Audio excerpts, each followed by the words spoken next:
Hello guys, Lovely Jan here. So for this vlog ay papakita ko na yung bagong updated nating 2025-2026 at release na siya sa ating Rocket PH Lovely Jan Digitals. So it comes with 4 colors: green, orange, blue, maroon, or red.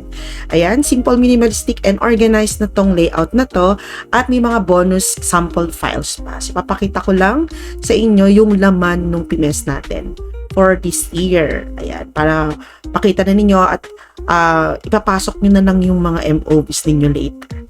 So let's see guys, punta na tayo. Ayan, ito yung cover niya guys.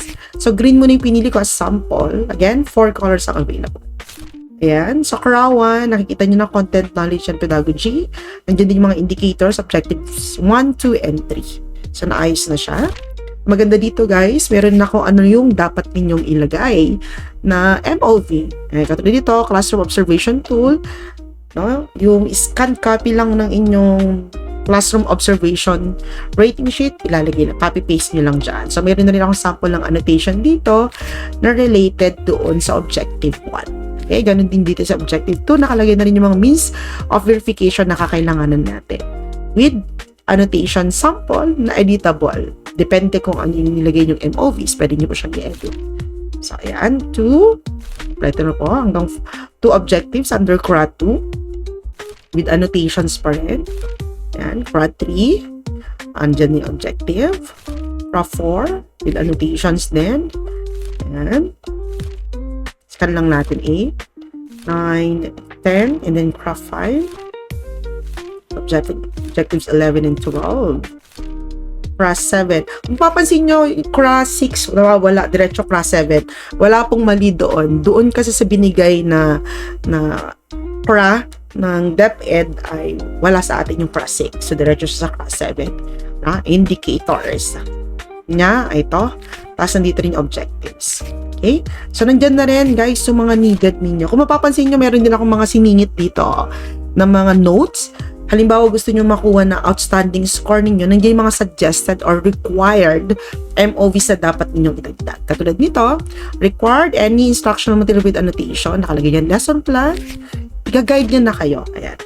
Sample visual aid, sample activity sheet with annotations. Wala nang problema. So, ISAT, nakalagay yung mga suggested dyan. If ever na may others pa kayo, nakalagay din naman dyan. Okay? As in, i-guide na kayo nitong ating layout. Okay? And then, sa last part, meron din tayong tabbings. Free na yan. So, nandyan din yung instruction kung paano gamitin. Ayan, ito, dito sa tabbings, guys, ayan, nakalagay dyan. Baligtaran na to. So, ipaprint nyo siya buo. Guntingin nyo lang. Ayan. Tapos, yung kalahati niya, tutupin yung pag ganon. Tapos, gunting nyo pag ganon. Igluglo nyo na siya. Tapos, titikit ninyo. Tapos, ganyan na yung height niya. Pwede nyo palakihin yan sa pag in-edit nyo na sa Canva, isagad nyo na doon tsaka dito para buo na siya sa lalagyan. So, nandyan din yung mga note. Okay. So, yun lang guys. Ayan, yan yung makukuha natin kung i-avail natin. So, paano ba natin ma-avail ito guys? So, punta lang kayo sa aking Rocket Ship account, the Rocket PH Lovely Jan Digitals. Ayan. Pili kayo sa orange, red, or PMS blue. Ayan. Halimbawa, ang napili ninyo ay itong maroon. Click natin si maroon. Okay, maroon or red. So, magkano ba siya? Nakalagay na yung presyo dyan. Nadagdagan lamang for service fee. Hindi ko nahawak yan. Hawak na yun ni Rocket PH kasi may service fee sila. Okay, as you can see, ito yung over. Double check yung maigi, yan yung makukuha ninyong materials sa loob. Nakita nyo naman na kanina, preview na natin. So, pag bibili gamit ang GCash account, tuturuan nyo kayo kung paano. Click nyo lang yung buy now. Yan. Diyan din yung description niya.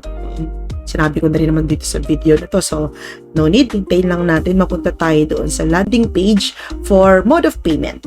So, makikita nyo dito, select payment option.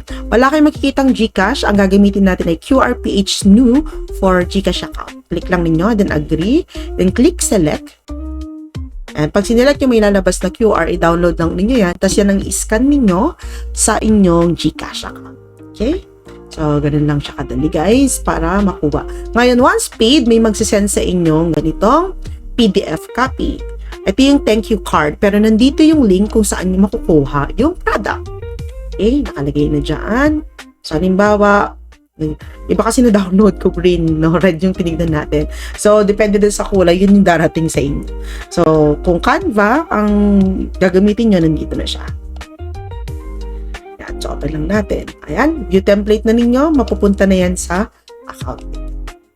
Editable yan.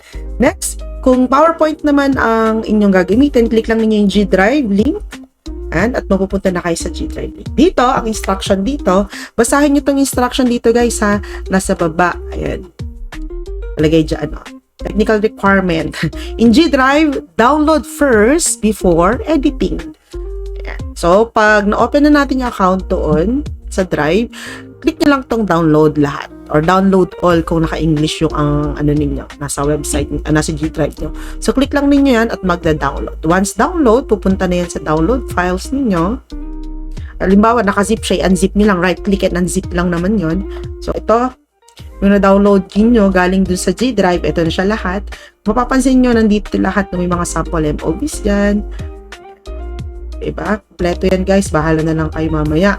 Tapos, andito yung PowerPoint niya. Open with PowerPoint natin. Kung mas komportable kayo mag-edit sa PowerPoint. Bukod doon, nandito rin yung mga ibang forms na pwedeng gamitin. Yung mga EIPCRF, nandito na rin. Okay, ito na siya. So, ayan. Same lang sila ni Canva.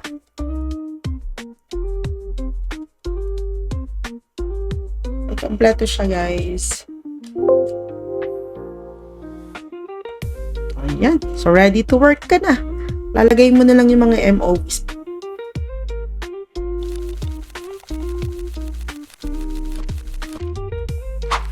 So, yun guys on how to, wala nag-edit tong video na to, how to get the new copy or updated copy of PMS portfolios for 2025-2026. And again, Rocket Page Lovely John Digitals, ilalagay ko na lang sa description below ang link para maka-avail po kayo. Once again, this is Lovely John. See you next vlog. Thank you for watching. Bye! Please subscribe also guys sa ating account. Bye!